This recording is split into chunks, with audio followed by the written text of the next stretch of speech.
The following is a short tutorial on how to use the discussion tool in D2L.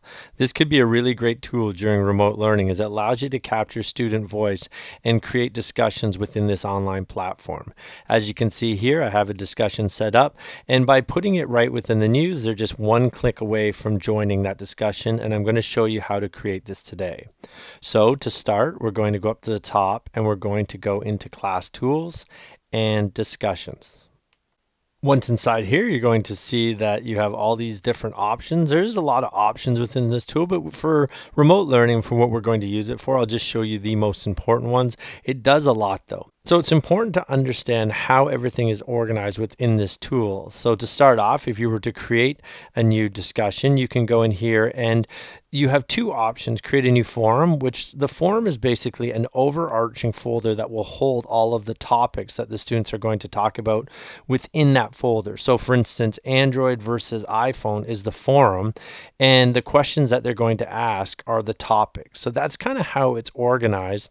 And note over here that you can collapse all forums, so to make it really easy to see and how many posts, and you can uncollapse them. So when we go in to make one, I'm going to go and make a new forum. And when I click on forum, remember, this is just the overarching folder. So I'm just going to call this well-being. One thing to do is when you're going through this is to look at all these little drop downs. You can give a description, but generally you just create the form really quickly and save and close it. One thing I like to do when I'm working on these is under more actions, I like to reorder them. So the one I'm working on is at the top. I just find it easier to do. So I'm going to take the well-being one and put it right to the top. So now when I go in, the one I'm working on is the first thing I'm seeing. Now you can see under here, I've just got a title.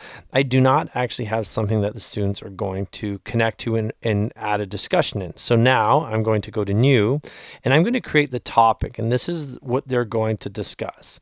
So inside of topic, you're going to see it's going to say, well, select a form. Well, to keep organized, I want to put this in my well-being form. Now, as you can see here, it's saying who can access it. We're not going to get too deep into setting up groups and restrictions within the discussions in this tutorial, but you do have the ability to do that. This one right here is really important. The title, whatever you put within this title is what the students are going to see within their announcement post. So this will be what is hyperlinked. So for this one, I'm going to write, what are you doing during remote learning to take care of yourself? And you'll see that that's what comes up in announcements when I link it all up. You can go in here and give some criteria. You can give an explanation of what you want. Remember, inside of the description in here, you can post videos, you can post links. All of this works exactly like the announcement tool. So if you were doing a media literacy unit and you wanted to put a commercial in, you could put it directly into this, which is a really nice feature. And if you scroll down, you're going to see you have some different options. This one allows people to post anonymously. We don't really want that. A moderator must approve, so that means you'll have to approve individually each post. This is one to really think about. The user must start a thread before they can reply to others. So if you have something that you want students to give their own opinion or voice onto without seeing the work of others, you would just click that on. You will also see that D2L has added rating posts. This is like kind of like social media where you like things inside of here. You can give it a 5-star rating. You could vote things up and down if say you're voting on something as a class. Different options for there. So if you just turn one on, then all you need to do is hit save and close.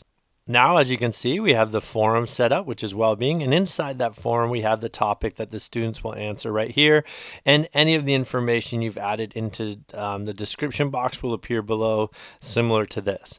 So now here's the trick. You don't want students to have to go find this and go into class tools and look into the forums and get into discussions. We can make it a lot easier on students. So I'm going to show you how to do this. So from your home page, you're going to go into announcements. Inside announcements, you're going to select new announcement. From here, you're going to put in your title. I'm going to say this is online discussions check-in. And then what you're going to do is you're going to go into content and write a little blurb on what it is they're going to be doing today. So I'm just going to add that in, and I always like to put a little image at the top. It just helps people find things really easy, and you can see I have in here, I introduce what it is we're intending to do in this discussion. And now what I'm going to do to link them to that discussion is I'm going to start a new line by hitting enter, and I'm going to go into this button, which is called the quick link button. So we're going to insert that quick link, and you're going to see in here that discussions is one of your options. So you've created this discussion, so you just want to link them, so you go discussions. There's your forum, which is well-being. And here is the title for the topic that you want them to answer. So watch when I click this. That goes right in here. It says, what are you doing during remote learning to take care of yourself? Now, if the student clicks on that, that is one click right into that discussion. So I'm ready to publish it. Once I publish it, I'm going to go back to my home page by clicking on my name and class up here. And you're going to see I have this really nice post within D2L that has a check-in. And if they come down here and click this, they go directly into that discussion and can start right away. Thank you for watching this short tutorial on how to set up a discussion through D2L.